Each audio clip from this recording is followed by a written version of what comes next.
एक एक आदमी से, चीफ मिनिस्टर साहब ने एक एक डीसी, एक एक एसएसपी से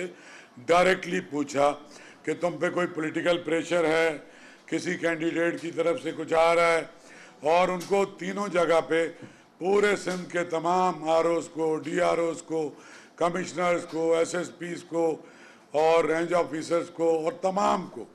ये वाज़ेह हिदायत दी है कि फ्री एंड फेयर और इम्पार्शियल इलेक्शन कराना है, किसी के इन्फ्लुएंस में नहीं आना है। कोई बहुत इन्फ्लुएंशियल आदमी है, किसी भी जमात का है, तो फौरी तौर पे अगर कोई वायलेशन करेगा तो उसके ऊपर एक्शन लेना है। असले के ऊपर ज़ीरो टॉलरेंस है। कोई आदमी असला लेके घूमेगा, इमीडिएटली उसको अरेस्ट भी करना है,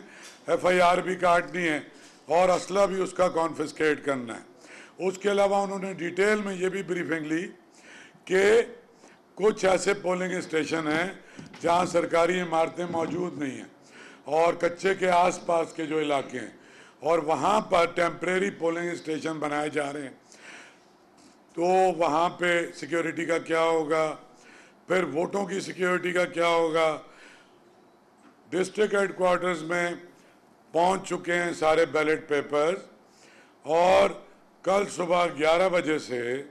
कराची में भी 3 सेंटर हैं। मैं मीडिया को भी बुलाऊंगा, मैं सीएम साहब से भी रिक्वेस्ट करूंगा कि मुख्तलिफ एरियाज़ के जो डीआरओस को दिए जाएंगे थैले बैलेट बॉक्स के, उसको भी मीडिया प्रोसेस करे। तो 2-3 सेंटर्स में हम जाएंगे। उसके अलावा उन्होंने आर्मी से ब्रीफिंग ली और उसके साथ साथ फिर आज जो एपिक्स हुआ, मैं मिला के बातें कर रहा हूँ, तो उसमें कोर कमांडर कराची 5 कोर जनाब Babar Iftikhar, DG rangers, IG, chief secretary, law minister, home minister, तमाम एजेंसियों के नुमाइंदे, चीफ कलेक्टर कस्टम स्मगलिंग के हवाले से, आईबी के नुमाइंदे, आईएसआई के नुमाइंदे, एमआई के नुमाइंदे, स्पेशल ब्रांच के नुमाइंदे और दीगर अफसरान भी मौजूद थे। उसके अलावा सीएम साहब ने वाज़ेह हिदायत की है कि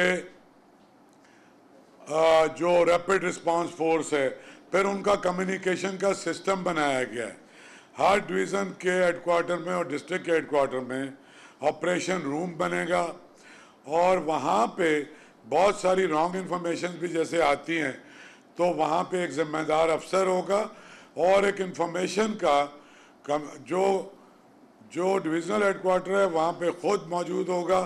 जो डायरेक्टर इन्फॉर्मेशन है। जहाँ जहाँ इन्फॉर्मेशन ऑफिसर्स हैं वहाँ इन्फॉर्मेशन ऑफिसर्स उसी कमिश्नर या डिप्टी कमिश्नर के कंट्रोल रूम में मौजूद रहेंगे। वो इमीडिएटली हमारा जो सेंट्रल इन्फॉर्मेशन जो हम बना रहे हैं वो कल से ऑन हो जाएगा सुबह से, और यहाँ मैं खुद भी हूँगा, ज़्यादा वक्त सेक्रेटरी साहब भी होंगे और डीजी साहब भी होंगे। तमाम इन्फॉर्मेशन हमें आ रही होंगी और कोई भी कमिश्नर, कोई भी डीआरओ डायरेक्ट जारी नहीं करेगा,